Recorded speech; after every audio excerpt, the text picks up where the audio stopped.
아모스 선지자는 남유다 사람이었습니다. 남유다에 살던 사람이었는데 북이스라엘로 가서 하나님의 뜻을 선포합니다. 그는 원래 예언자나 제사장이 아니었습니다. 양을 치던 목자였습니다. 그렇게 평범한 삶을 살던 사람인데 하나님께서는 그 평범한 사람 아모스를 부르셔서 이방을 향한 심판을 선언하게 하시고 또한 우상을 숭배하고 가난한 자들을 압제하는 북이스라엘 사람들의 죄악을 드러내십니다. 오늘 본문에서 아모스 선지자는 북이스라엘의 지도층에 있는 사람들을 향하여 하나님의 뜻을 선포합니다. 그들을 향한 메시지의 핵심은 그들이 다른 사람들에게 행한 것처럼 그들 자신들도 당하게 될 거라는 겁니다. 폭력을 행한 자들이 폭력을 당하게 될 것이고 약탈한 자들이 똑같이 약탈을 당하게 될 거라는 겁니다. 특이한 점은 그렇게 이스라엘의 죄악을 고발하고 있는데 이방 사람들을 증인으로 부른다는 것입니다. 오늘 본문의 시작인 아모스서 3장 9절 말씀을 우리 다시 한번 같이 읽어보겠습니다. 시작. 아스돗의 궁궐들과 애굽 땅의 궁궐들에 선포하여 이르기를 너희는 사마리아 산들에 모여 그 성 중에서 얼마나 큰 요란함과 학대함이 있나 보라 하라. 아멘. 아스돗의 궁궐들과 애굽 땅의 궁궐들에게 선포하여 사마리아 산에 모이라고 말한다는 겁니다. 사마리아 산에 모여라. 아스돗은요, 블레셋의 주요 도시 중에 하나입니다. 애굽은 우리가 잘 알죠. 이스라엘 민족을 노예로 삼았다가 그리고 이스라엘 나라가 세워진 후에도 이스라엘을 괴롭게 했던 사람들, 그 존재들이 애굽입니다. 그러니까 그러한 이스라엘의 대적자들, 블레셋, 애굽을 불러다가 북이스라엘의 수도인 사마리아의 죄악을 한번 보라고 고발을 한다는 겁니다. 이게 무슨 의미이겠습니까? 블레셋과 애굽도 나쁘지만 사마리아가 더 나쁘다는 겁니다. 이스라엘이 생각하기에는 우리의 대적인 블레셋, 애굽이 이방인이고 하나님의 뜻을 거스르고 나쁜 사람들이라고 생각하지만 사실은 자기들이 더 나쁘다는 거죠. 그렇게 사마리아 성에서 벌어지고 있는 죄악이 무엇입니까? 9절의 하반절에 큰 요란함과 학대함이 있다 이렇게 말하고 있습니다. 큰 요란함으로 번역된 히브리어 단어는 전쟁으로 인한 공포 상황을 말하는 겁니다. 그리고 학대함이라고 번역된 히브리어 단어는 억압하다라는 뜻입니다. 그러니까 북이스라엘의 수도 사마리아에 공포와 억압이 있다는 겁니다. 공포와 억압이 있습니다. 이것은 사마리아 도시에 있는 힘 있는 권력자들이 힘없는 약자들, 일반 백성들을 자기의 마음대로 다스리면서 공포와 억압으로 착취하고 있다는 것을 고발하는 것입니다. 그러니까 애국과 블레셋에도 이방 땅에도 그런 일이 없는데 지금 이스라엘 사마리아 도시 안에 공포와 억압으로 사람들을 착취하는 일이 벌어지고 있으니 와서 봐봐라 라고 말씀하는 겁니다. 10절은 이렇게 기록합니다. 10절 말씀 같이 읽습니다. 시작. 자기 궁궐에서 포학과 겁탈을 쌓는 자들이 바른 일 행할 줄을 모르느니라. 여호와의 말씀이니라. 아멘. 포학은 히브리어로 하마스라고 합니다. 폭력이라는 뜻입니다. 겁탈은 쇼드라고 하는데요. 약탈이라는 뜻입니다. 그러니까 폭력과 약탈이 그 도시에 있다는 겁니다.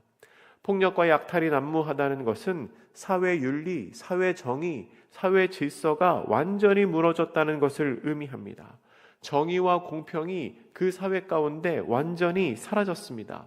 그런데 그 무서운 일들이 어디에서부터 시작되었느냐면 궁궐에서 시작됩니다. 자기 궁궐에서.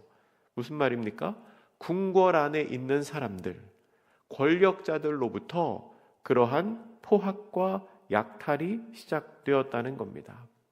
그렇게 가진 사람들이 뇌물을 취하고 부정을 행하고 세금을 과하게 징수함으로 약한 사람들의 재산을 착취하고 인권을 유린했다는 것입니다. 그런 사람들은 10절의 하반절에 나오는 것처럼 바른 일을 행할 줄 모르는 사람들입니다. 윤리적으로 도덕적으로 사는 것에는 전혀 관심이 없는 사람들입니다.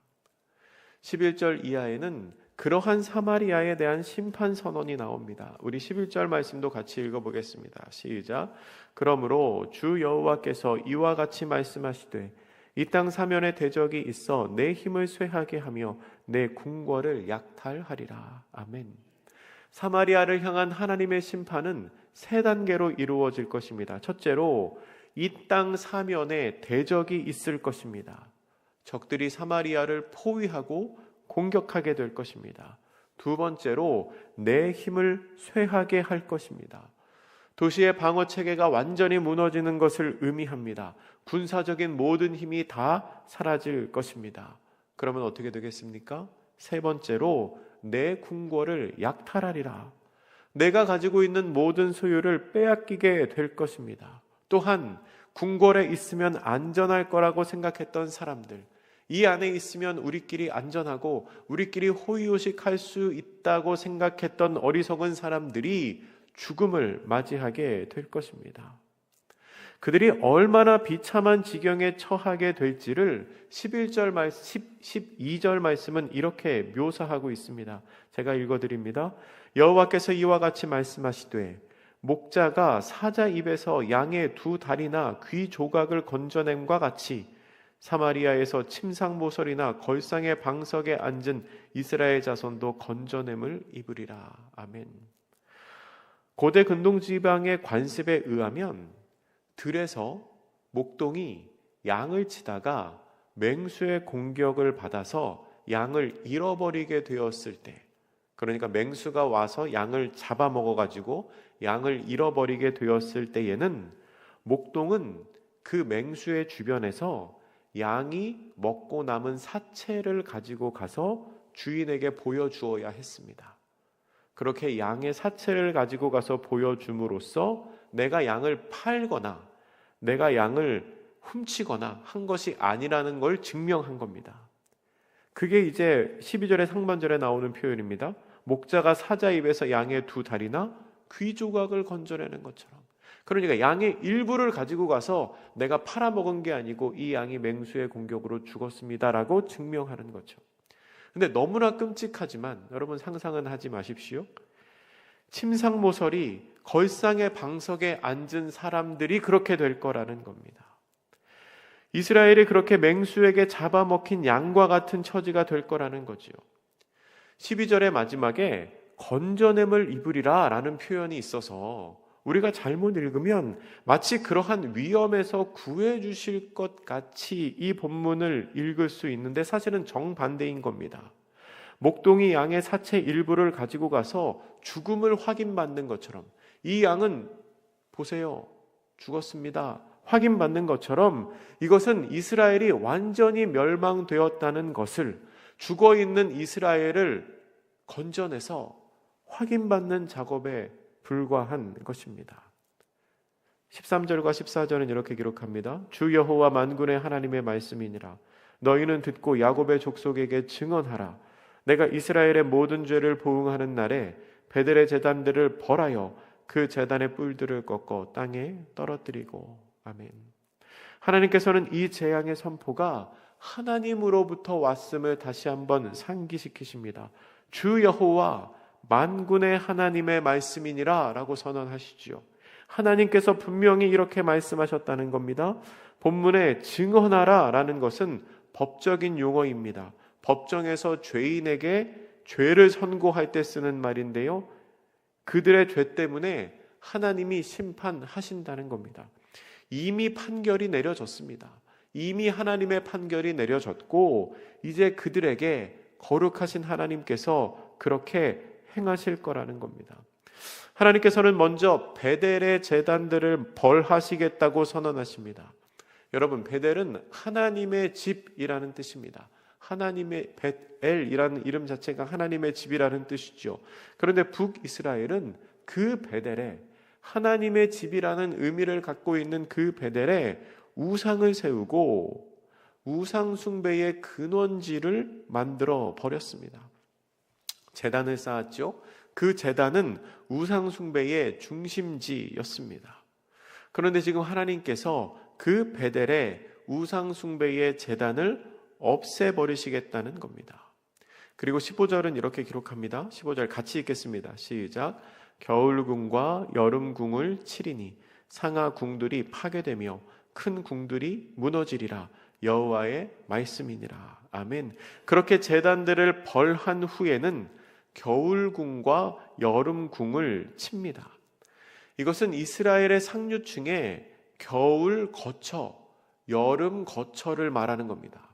겨울에 가는 별장, 여름에 가는 별장을 말하는 거죠. 근데 그 별장들이 얼마나 호화로운지 상하궁, 상하로 장식된 별장, 거처, 궁이라고 표현합니다. 그러니까 이 지도층들이 백성들을 향한 포악과 겁탈로 재물들을 수탈해서 자기들은 호의호식하고 사치스럽게 때마다 거처를 옮겨 담기며 생활을 했다는 겁니다. 그렇게 호화스럽고 사치스럽게 지냈던 그들의 삶의 터전을 다 파괴시킴으로써 말미암아 하나님께서 그들의 죄악을 징계하실 거라고 선언하시는 겁니다. 계속해서 이어지는 4장 1절의 말씀에서는 사마리아 여인들의 그 잘못을 지적을 하십니다. 사치와 향락에 빠져 있었던 사마리아 여인들, 그들을 지적하면서 그들에게 큰 심판이 있을 것을 말씀하시는데요. 본문의 1절 말씀도 우리 같이 읽어보겠습니다. 시작. 사마리아의 산에 있는 바산의 암소들아, 이 말을 들으라. 너희는 힘없는 자를 학대하며 가난한 자를 압제하며 가장에게 이르기를 술을 가져다가 우리로 마시게 하라 하는도다. 아멘. 이 바산이라는 지역은요, 갈릴리 호수의 동쪽에 위치한 지역입니다. 울창한 산림이 있고 넓은 초장이 있고, 그리고 그 푸른 초장, 넓은 초장에서 그 풀을 먹고 잘 자란 살찐 가축들이 많이 있는 곳으로 알려져 있습니다. 그런데 아모스 선지자는 사마리아의 여인들을 바산의 암소라고 표현합니다.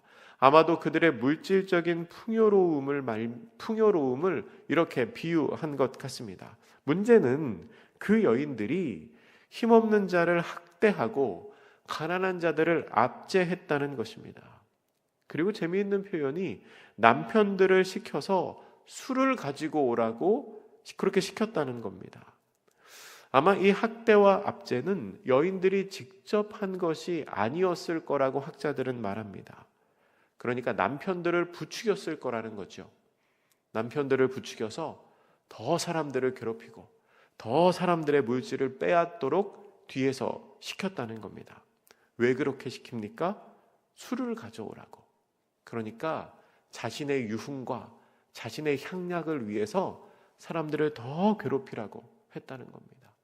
뭐 이러한 비유가 꼭 맞을지는 모르겠지만 회사 사장으로 있는 남편한테 부하 직원들 월급 그거 주지 말고 횡령해가지고 나 맛있는 거 사줘라, 나 선물 사줘라, 그렇게 뒤에서 이렇게 이야기하는 여인들이 있었다는 겁니다. 그들은 그렇게 향락에 젖어 있는 것을 당연하게 생각했을지 모릅니다. 어쩌면 자신들의 권리라고 생각했을지 모릅니다. 하지만 그것은 분명히 하나님 앞에 죄였고 그 죄에 대한 대가를 치르게 될 것입니다. 본문의 2절과 3절 말씀 우리 같이 읽겠습니다. 시작. 주 여호와께서 자기의 거룩함을 두고 맹세하시되 때가 너희에게 이를지라 사람이 갈고리로 너희를 끌어가며 낚시로 너희의 남은 자들도 그러하리라. 너희가 성 무너진 데를 통하여 각기 앞으로 바로 나가서 하루몬에 던져지리라. 여호와의 말씀이니라. 아멘. 하나님께서 자신의 거룩함을 두고 맹세하십니다. 이 말은 반드시 그렇게 이루시겠다는 하나님의 의지를 표현하고 있는 것입니다. 어떻게 그들에게 행하십니까? 때가 이르면 갈고리와 낚시로 사람들이 너희를 끌어가게 될 거라는 겁니다. 여러분, 이게 상상하면 너무 무서운 모습입니다. 그런데 실제로 당시에 포로들을 끌고 갈 때 이렇게 갈고리로 엮어서 그리고 낚싯줄 같은 것으로 서로를 묶어서 줄줄이 끌고 갔다고 합니다. 너무 비참하고 너무 불행한 모습이지요. 사치와 향락에 물들어서 살던 사람들의 운명이 완전히 바뀌게 되는 것입니다. 여러분, 오늘 우리가 함께 읽은 이 본문의 말씀은 이스라엘의 죄악을 드러내고 그들을 향한 심판을 선언하시는 하나님의 말씀입니다. 참 무서운 말씀이지요. 그런데 이 무서운 본문에서 한 단락을 마칠 때마다 반복되는 표현이 있습니다. 그게 뭐냐면 여호와의 말씀이니라 라는 표현입니다. 여호와의 말씀이니라. 3장 10절에도 그 말씀이 나오고요, 3장 15절에도 그 말씀이 나옵니다. 그리고 4장 3절에도 그 말씀이 나옵니다. 이것은 여호와의 말씀이니라. 이러한 표현을 사자문체라고 합니다.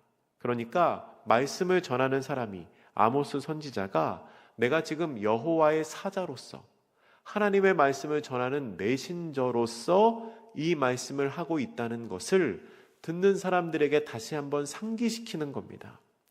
이게 지금 내가 말하고 있지만 내 말이 아니라는 겁니다. 나 아모스의 말이 아니라 여호와 하나님의 말씀이다.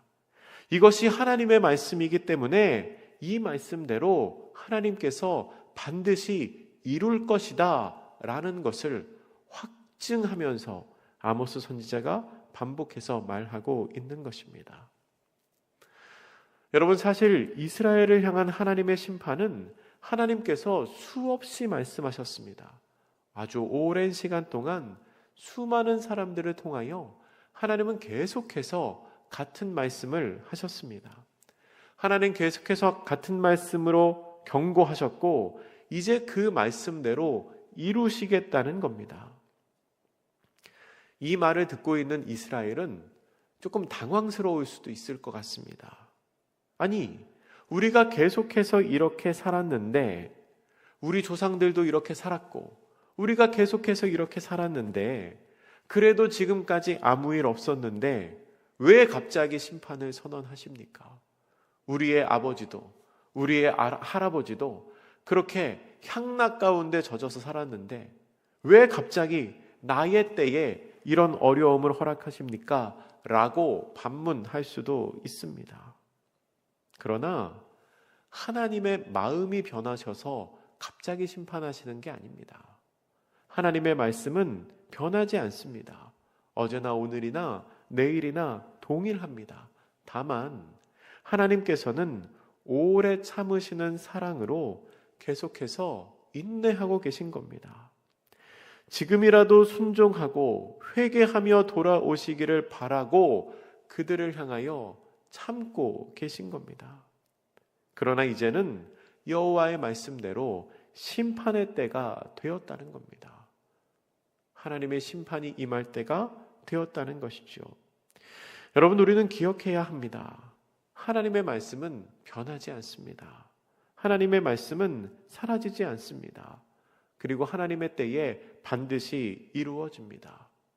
그것은 심판의 말씀도 변하지 않지만 또한 우리를 향한 약속과 구원의 말씀도 변하시지 않는다는 의미입니다. 하나님, 왜 내 삶에 변화가 없습니까? 왜 나의 기도가 응답되지 않습니까? 그것은 하나님의 뜻이 바뀐 것이 아니라, 하나님의 마음이 변한 것이 아니라 우리를 향하신 때를 하나님이 기다리고 계신 겁니다. 구약의 하나님께서 죄악의 심판과 함께 계속해서 말씀하셨던 게 있습니다. 그것은 메시아에 대한 약속입니다. 새 언약에 대한 약속을 하나님이 계속해서 말씀하십니다. 이 여호와의 말씀도 때가 되니 이루어졌습니다. 그 말씀의 성취로 예수님께서 우리 가운데에 오셨습니다. 예수님께서 새 언약의 성취자가 되어 주셨습니다. 말씀을 이루시는 하나님께서는 심판의 말씀도 이루시지만 구원의 말씀도 이루십니다. 그 구원의 말씀을 성취하기 위해서 예수님께서 이 땅에 오셨습니다. 그리고 오늘은 그렇게 구원의 말씀을 성취하기 위해 예수님께서 이 땅에 오신 것을 기억하고 기념하는 대림절 첫 번째 주일입니다. 사랑하는 성도 여러분, 내 삶을 말씀에 비추어서 죄악을 경계하실 수 있기를 바랍니다. 변하지 않는 하나님의 말씀에 내 삶을 조명하여 내가 그 변하지 않는 하나님의 뜻에 합당한 사람으로 살아갈 수 있도록 그렇게 다짐하고 살아가실 수 있기를 축복합니다. 그리고 이 대림절에 말씀의 성취로 우리 가운데 오신 예수님을 기대하고 기뻐하는 그런 복된 성도님들 되시기를 주님의 이름으로 축복합니다. 기도하겠습니다. 사랑의 하나님, 하나님의 말씀은 변하지 않습니다. 여호와의 말씀은 예나 지금이나 변함없이 우리의 삶을 주장하시고 우리의 삶을 끌고 가시며 하나님의 때에 그 말씀을 반드시 이루어 가실 것을 우리가 믿음으로 고백합니다. 하나님, 심판의 때 그리고 구원의 때, 그때가 언제이든지 우리가 두려워하는 것이 아니라 말씀 안에 내 삶을 비춤으로 말미암아 오늘도 하나님의 기쁨이 되어 살아가는 사람들 되게 하여 주시고, 또한 하나님의 약속의 말씀에 성취로 오신 그 예수 그리스도를 바라보며 예수님을 닮아가는 우리의 삶을 살아갈 수 있도록 주여 우리와 함께하여 주시옵소서. 감사드리며 예수님의 이름으로 기도드립니다. 아멘.